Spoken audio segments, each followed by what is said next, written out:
जय गुरुदेव, जय माँ गायत्री। सभी को मेरा प्रणाम। आज हम गायत्री की उपासना और गायत्री के प्रत्यक्ष चमत्कारों के बारे में जानेंगे। इसमें विभिन्न चमत्कारों को मैं यहाँ पे प्रस्तुत करूँगी। अलग अलग वीडियो में अलग अलग लोगों के साथ जो गायत्री के चमत्कार घटित हुए हैं उन्हें मैं आप लोगों से साझा करूँगी। आज हम बात करेंगे गायत्री उपासना से ब्रह्म वर्चस्व की प्राप्ति। आइए इसे समझते हैं। एक समय की बात है कि पृथ्वी पर घोर दुष्काल पड़ा। अनावृष्टि के कारण सब ओर सूखा दिखाई पड़ने लगा। बड़े बड़े सरोवर भी सूख गए। पशु पक्षी सभी जल के लिए भटकने लगे।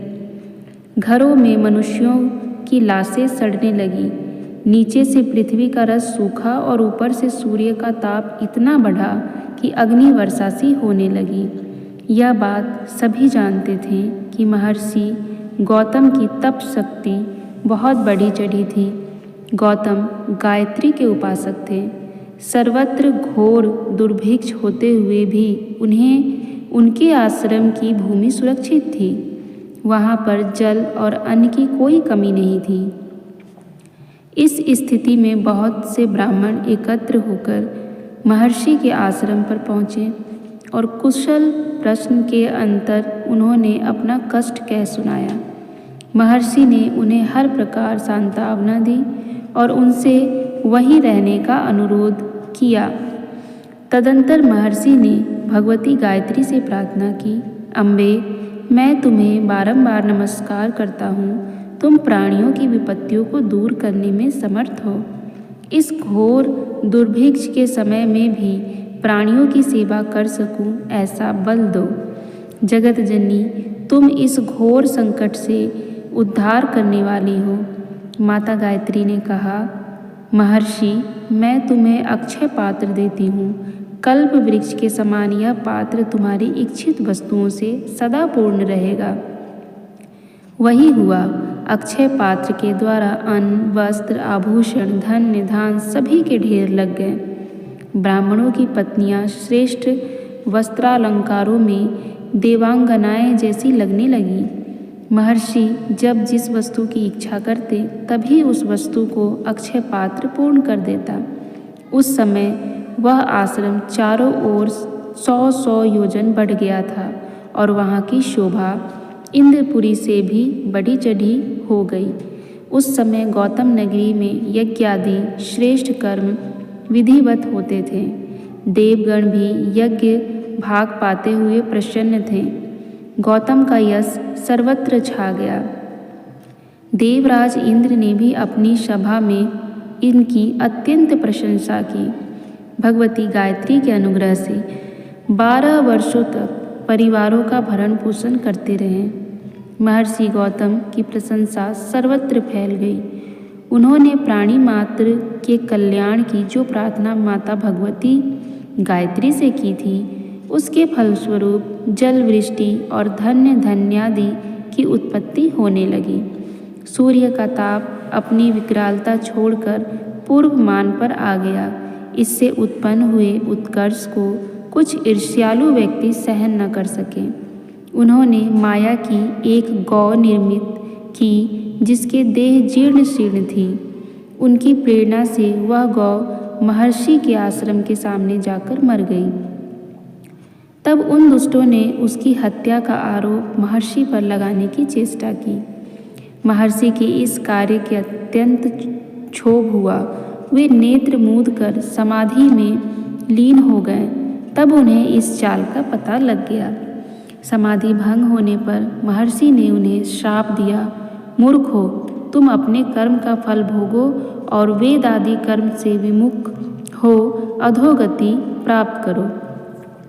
शाप के कारण उन ईर्ष्यालु व्यक्तियों का सभी ज्ञान लुप्त हो गया था। उन्होंने जो कुछ अध्ययन आदि किया था उन सबको भी भूल गए। उनका सम्मान नष्ट हो गया। समाज में उनकी प्रतिष्ठा न रही। मनुष्य उनसे घृणित करने लगे। अब उन्हें अपने दुष्कर्म पर पश्चाताप होने लगा।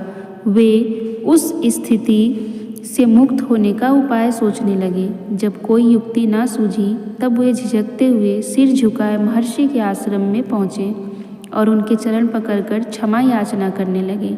उन्होंने कहा, महर्षि, हमसे भीषण अपराध हो गया, परंतु आप आदर मन वाले हैं, हमारे दुष्कर्म को क्षमा कर दीजिए।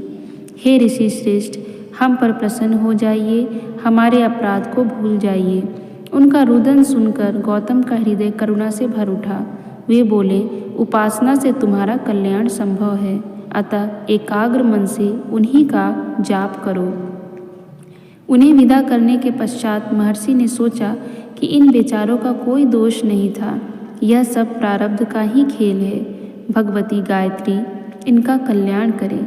यह कहकर वे पुनः भगवती की उपासना करने लग गए।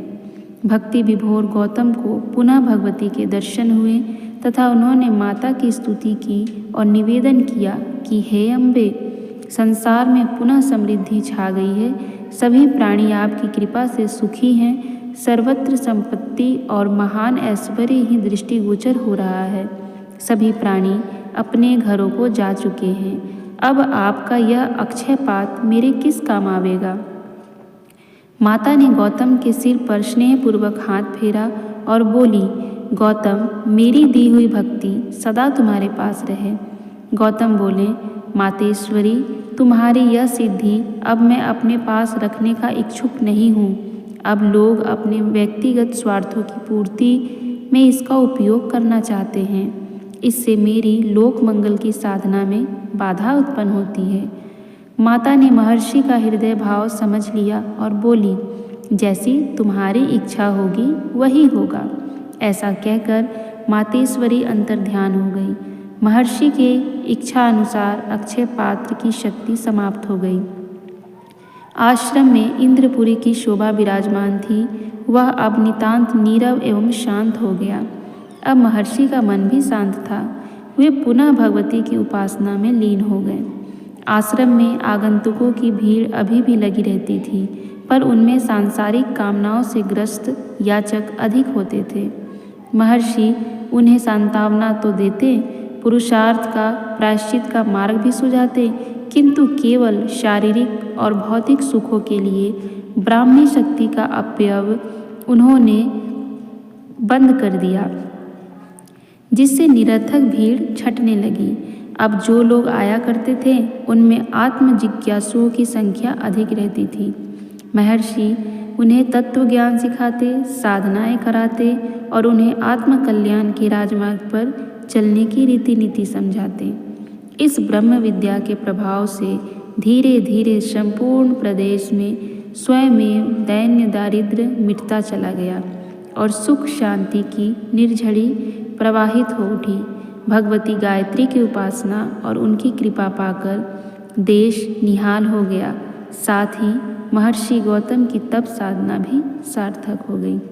देखा किस प्रकार से गायत्री साधना हमारे जीवन में प्रत्यक्ष चमत्कार करती हैं। जैसे गौतम ऋषि जी की साधना उच्च कोटि की बढ़ती गई तो स्वयं माता उनसे वार्तालाप करती थी और स्वयं माँ आकर उन्हें आशीर्वाद देती थी, उनके सर पर हाथ फेरती थी। तो ऐसी है गायत्री साधना के चमत्कार। यह सभी के जीवन में हो सकता है। हम सभी ऐसा कर सकते हैं। केवल ज़रूरत है तो निस्वार्थ भाव से माता गायत्री की उपासना करने की। तो आप सभी भी माता गायत्री की उपासना कीजिए। ऐसी और भी सत्य पर आधारित और गुरुदेव द्वारा लिखी गायत्री द्वारा जिनके जीवन में प्रत्यक्ष चमत्कार हुए हैं उन सबको मैं आप लोगों से साझा करूंगी। आज के लिए सिर्फ इतना ही। अगली वीडियो में बताऊंगी कि अगली किसकी महानता इस वीडियो में होगी और उनके जीवन में गायत्री ने किस प्रकार से चमत्कार किया।